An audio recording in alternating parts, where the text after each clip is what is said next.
Hola a todos, soy Pilar Gallego Preciado García, enfermera del Servicio de Urgencias de la Fundación Jiménez Díaz. Y hoy vengo a hablaros sobre un tema que creo que es muy importante en nuestra práctica diaria, y es la seguridad del paciente en el servicio de urgencias. Para empezar, vamos a definir qué quiere decir seguridad del paciente según la Organización Mundial de la Salud. Se define seguridad del paciente como la reducción del riesgo de daños innecesarios relacionados con la atención sanitaria, hasta un nivel mínimo aceptable, un nivel determinado por los conocimientos actuales, los recursos disponibles y el contexto de la atención, sopesando siempre el riesgo de no recibir tratamiento. Es decir, nuestro paciente debe tener menos riesgo si recibe un tratamiento porque hay una práctica segura de que si por su enfermedad no recibiría ningún tratamiento. Por lo tanto, la seguridad del paciente es la ausencia de accidentes o lesiones prevenibles producidos por la atención que se brinda, como resultado de servicios eficaces y satisfactorios que garantizan una atención de calidad. Es importante saber que uno de cada 10 pacientes resulta dañado cuando recibe atención de la salud, lo que conlleva que cada año más de 3 millones de personas fallecen como consecuencia de ello. Y es más importante saber que la mitad de estos daños se podían prevenir. Son datos muy importantes y muy elevados para el siglo XXI y la información que tenemos a día de hoy. La seguridad del paciente trata de prevenir estos daños, de crear sistemas seguros y fomentar una cultura de seguridad. Se ha demostrado que pese a que el principio básico de todos los sistemas sanitarios sea no hacer daño, existen muchos perjuicios hacia los pacientes que tienen graves repercusiones humanas, morales, éticas y o económicas que se podrían prevenir. La enfermería tiene un papel fundamental en todas las estrategias que se crean para mejorar la seguridad del paciente, ya que el objetivo principal de todo personal de enfermería debe ser proporcionar unos cuidados de calidad.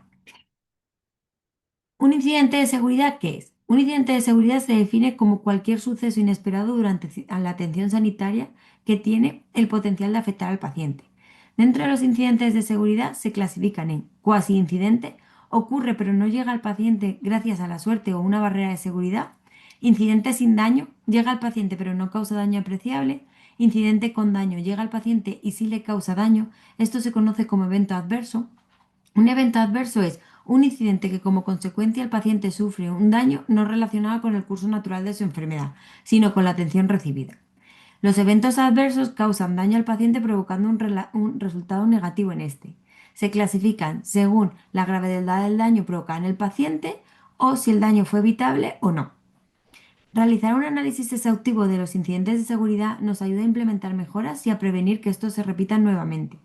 Por eso, todos los incidentes de seguridad deben de ser notificados. Y además hay que tener en claro que no todo adverso, que no todo incidente de seguridad es un evento adverso, pero sí todo evento adverso es un incidente de seguridad.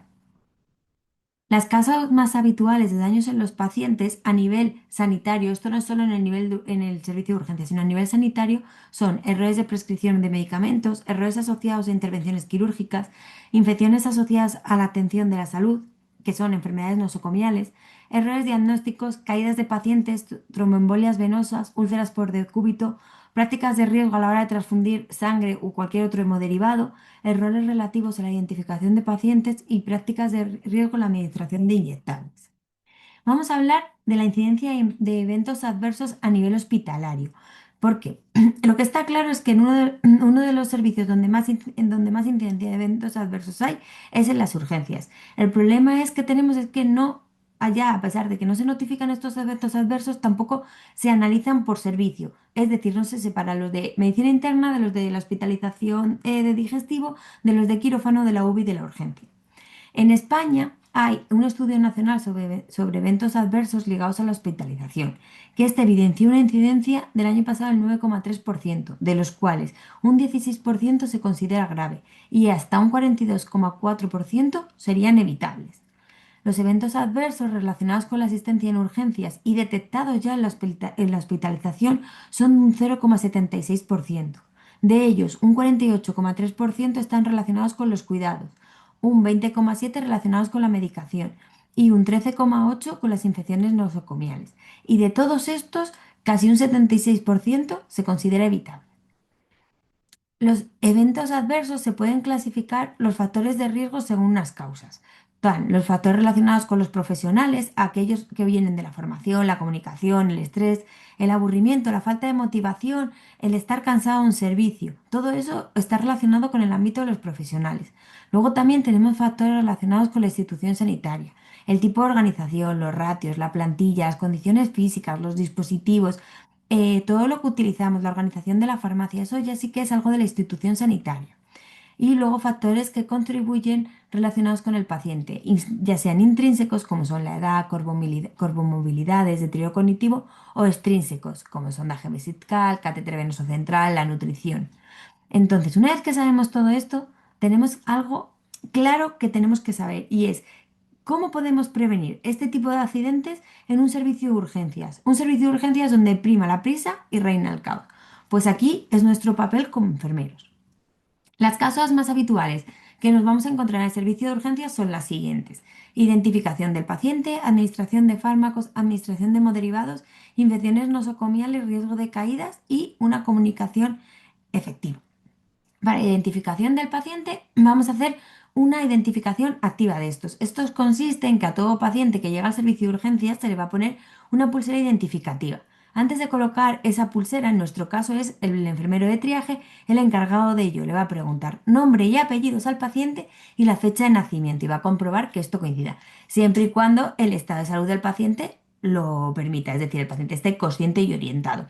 Si el paciente no está consciente y orientado, en el momento en el que el paciente lo esté, se verificará que la pulsera es la correcta. Mientras tanto, utilizaremos a los familiares para que nos ayuden o si el paciente lleva algún DNI, pasaporte o algo que nos pueda ayudar a identificarlo. En la administración de fármacos, aquí tenemos dos partes fundamentales y una es del personal que administra el fármaco y otra es de los protocolos que podemos seguir en cada servicio.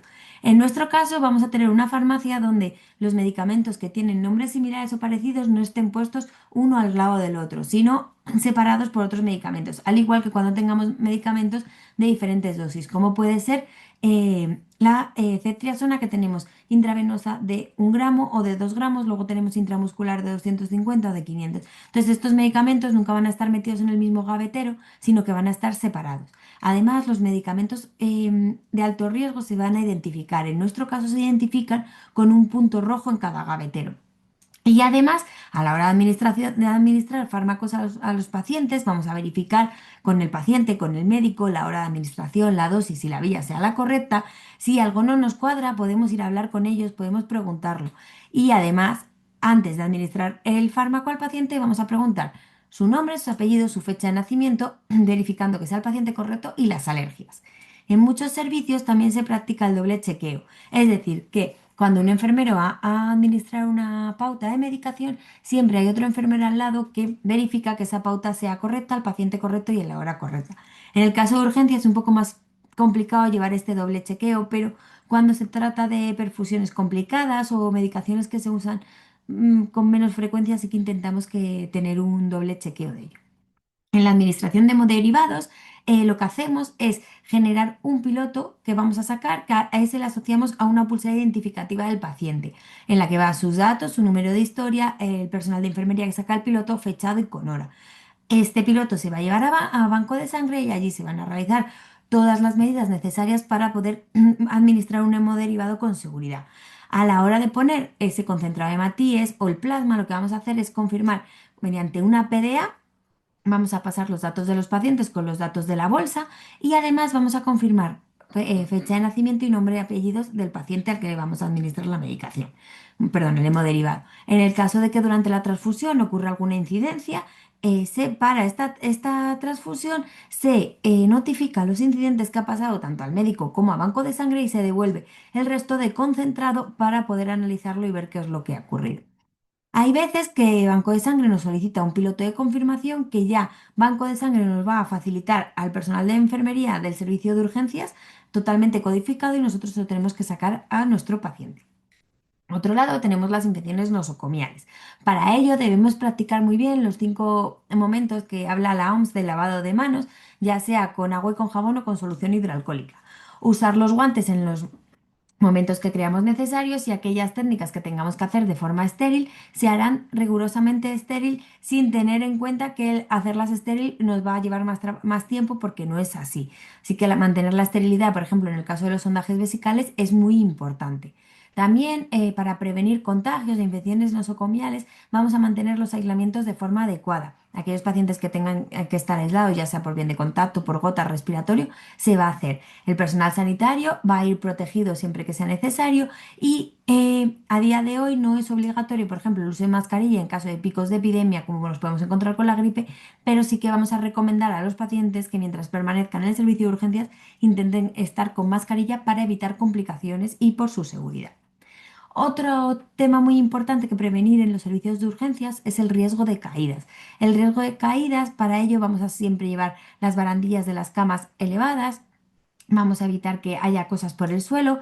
En el caso de la limpieza o de que se vierta algún fluido y el suelo esté resbaladizo, siempre vamos a tener que estar con los paneles identificativos de color amarillo que vamos a tener que poner siempre e indicar que hay un riesgo de caídas porque el suelo resbala o en el caso de obras, todas esas cosas tienen que estar indicadas. En el caso de que el paciente tenga dificultad para la movilidad, se va a considerar un paciente vulnerable cuando hay el riesgo de caída ya suyo, propio del paciente y siempre va a tener que estar acompañado.